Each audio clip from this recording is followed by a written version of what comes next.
Maituturing ba na rapture ang pagliligtas ng Diyos kila Noah at Lot? Ito po ay hango sa comment ni Zelvihay. Ito po ang sabi niya, rapture po before tribulation, katulad po na nangyari kay Noah, niligtas niya bago dumating ang baha. Sodom at Gomorrah, niligtas niya si Lot bago umulan ng apoy at marami pang iba. So ngayon ang tanong, maituring ba nating rapture ang pagliligtas ng Diyos kay Noah at Lot?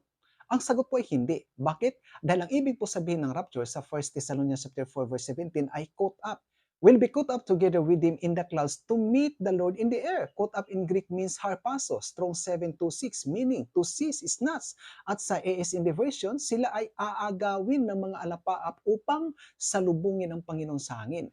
Sila Noah at si Lot ay hindi naman po sila inagaw ng mga alapaap. Si Noah ay nasa ark lang during the flood at si Lot naman ay lumabas lang sa lugar ng Sodom at Gomorrah para hindi masama sa mga pinarusahan ng Diyos. Kaya hindi po maituring na rapture ang kila Noah at Lot.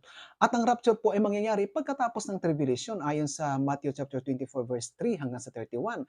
Andyan po ang pagkasunod-sunod ng mga mangyayari sa mundo, mga lindol, gera tulad ng mga nangyari ngayon sa bansang Israel. At sa verse 29 ay magdidilim ang araw at malalaglag mula sa langit ang mga bituin. At sa verse 30, ito ang pagbabalik ni Kristo.